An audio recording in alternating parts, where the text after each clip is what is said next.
Olá, você que está acompanhando a programação do portal Fala Litoral, estamos começando mais um Sem Restrições. No programa de hoje, vamos falar sobre a resolução do CONTRAN 798, que regulamenta a fiscalização de velocidade nas estradas. Fala sobre o radar móvel, fixo, o que pode e o que não pode a partir de agora nas estradas do Brasil. E nada melhor do que um especialista em trânsito, o Dr. Marcelo Araújo, advogado e especialista nessa área, que vai dar todos os detalhes neste programa para que você fique por dentro do que vai acontecer a partir desta resolução. Acompanhe então a entrevista e o que diz o Dr. Marcelo Araújo. Olá, estamos aqui para bater um papo sem restrições. E o assunto do momento, o assunto que está tomando conta aí das rodas de discussões a respeito de trânsito, entre outros, é lógico, é a questão da fiscalização de velocidade, utilização de radares. Você está vendo aí mudanças que houve, né? Através da mudança da resolução da 396, que estaria sendo revogada em 1º de novembro, com a entrada em vigor da resolução 798.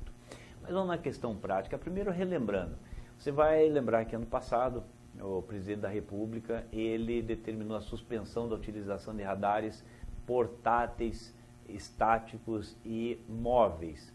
E gerou uma polêmica bastante grande naquela época para saber quem seria atingido por aquele despacho presidencial.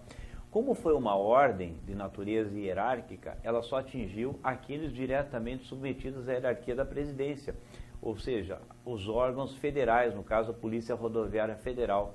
Então ela ficou com essa atividade de fiscalização com seus radares, né, o portátil, o estático e o móvel, suspenso durante um determinado período, que depois foi retomado.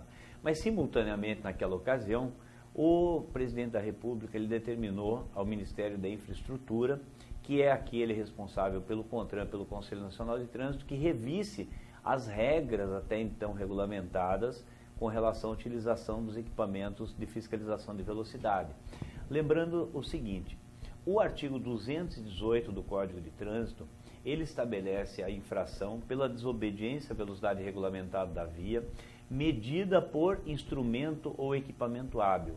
Então, o artigo 218, ele mesmo estabelece que a medição da velocidade, para se estabelecer se houve ou não infração, tem que ser através de instrumento ou equipamento hábil. Por isso, a necessidade de que haja uma regulamentação dos tipos de equipamento, como de fato, até então, a resolução 396 o faz. Mas o presidente ali, ele já deu um indicativo de que ele queria que alguma coisa fosse revista, né? Alguns critérios ali estabelecidos, eles fossem revistos. E agora, com a edição da resolução 798, que saiu agora em setembro de 2020, ela só vai começar a valer a partir de 1º de novembro de 2020. Então, ela não tem a vigência dela imediata. Quando então a resolução 396 ela vai ser revogada.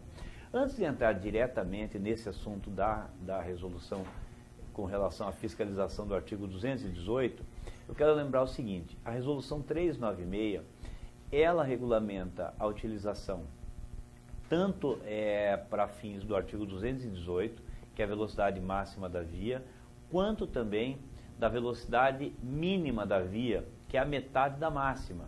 Ou seja, o artigo 219, ele estabelece que você não pode andar abaixo da metade da velocidade máxima da via, só que em determinadas condições, como se a interrupção, não houver interrupção do fluxo de tráfego, ou seja, você está sozinho numa rodovia, não está atrapalhando ninguém, aí você não está interrompendo o trânsito de veículos.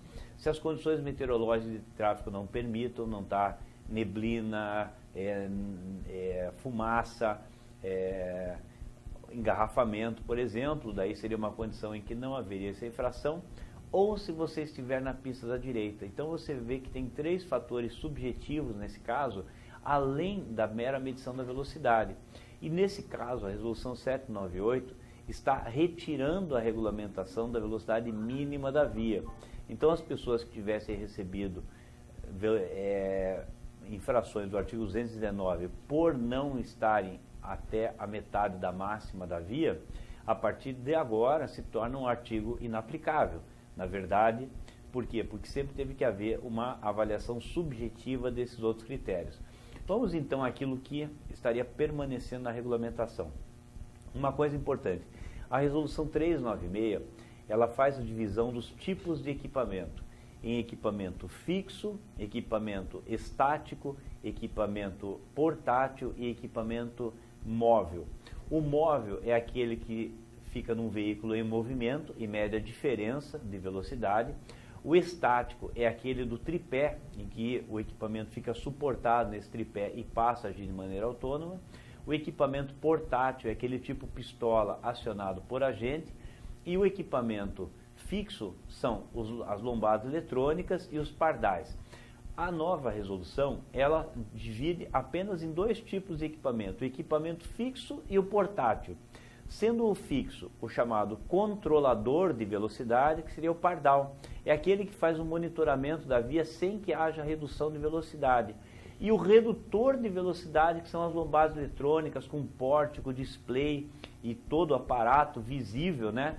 Para que haja uma redução, aí sim, por isso ele chama redutor de velocidade. Então a nova resolução separa o seguinte: equipamento fixo é aquele que está de caráter permanente em local determinado. Eu tenho o pardal, que ele não necessariamente terá que haver redução da velocidade da via, ele faz um monitoramento da velocidade daquela via, e nesse caso ele não tem uma redução específica naquele trecho, chamado daí de controlador de velocidade. E o redutor de velocidade é aquele que quer que você diminua num ponto crítico ali, por exemplo, na frente de uma escola, alguma coisa assim. Aí ele é chamado de redutor de velocidade, daí ele tem que ter um pórtico, tem que ter display, tem que ser visível. E generalizou o conceito de equipamento portátil.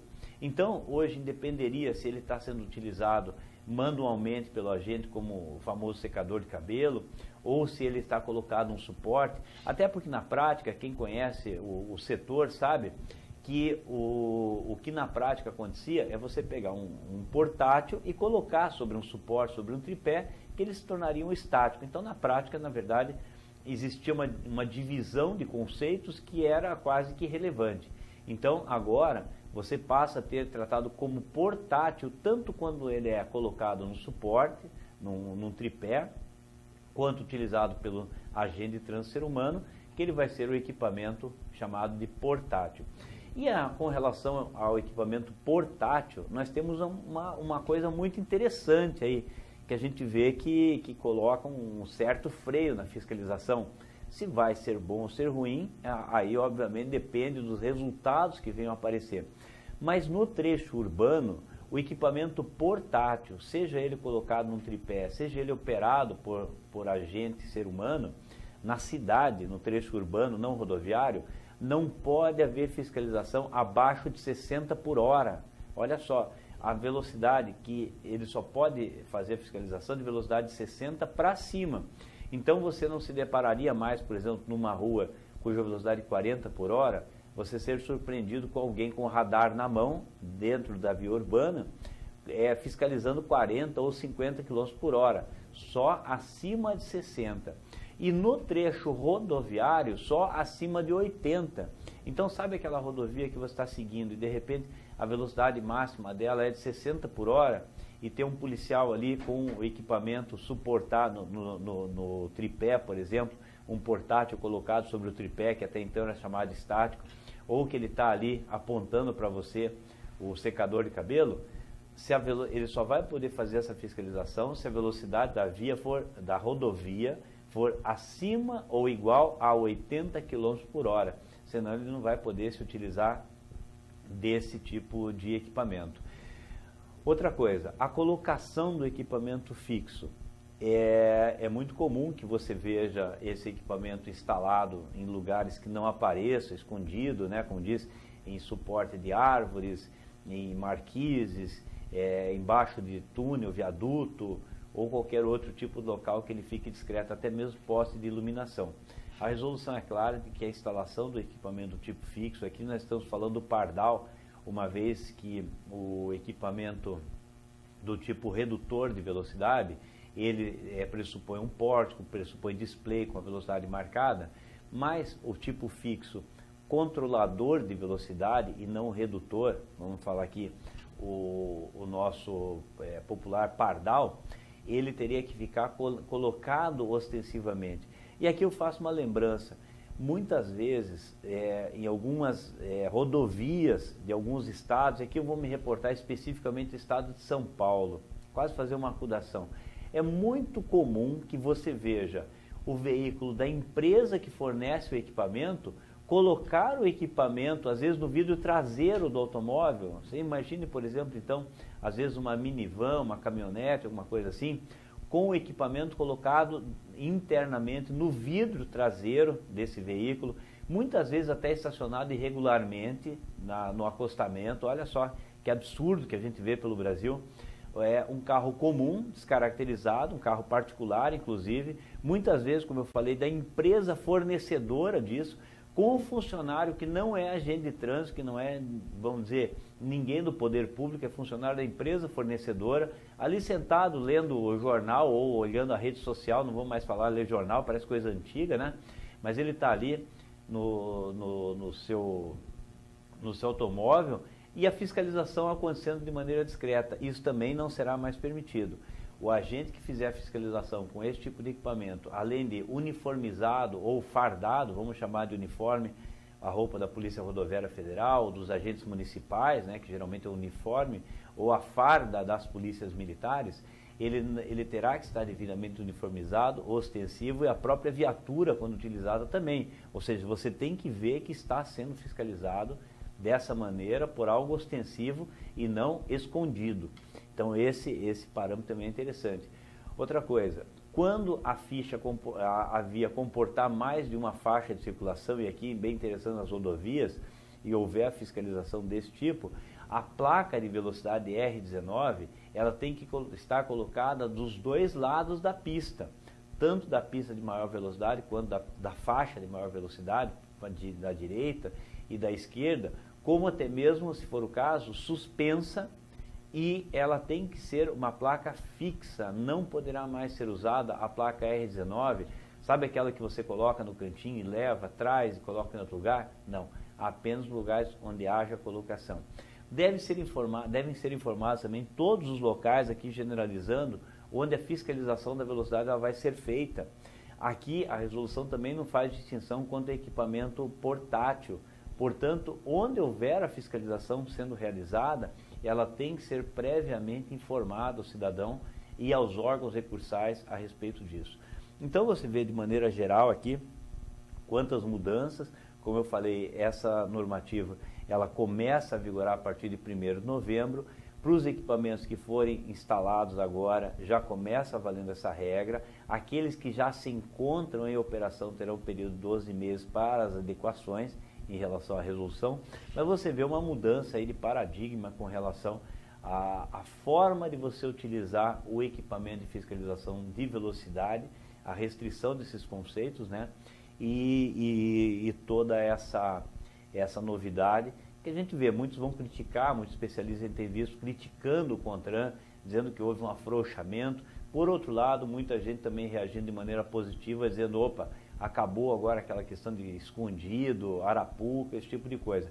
É, sem dúvida nenhuma, um contraponto com relação àquilo que vinha acontecendo.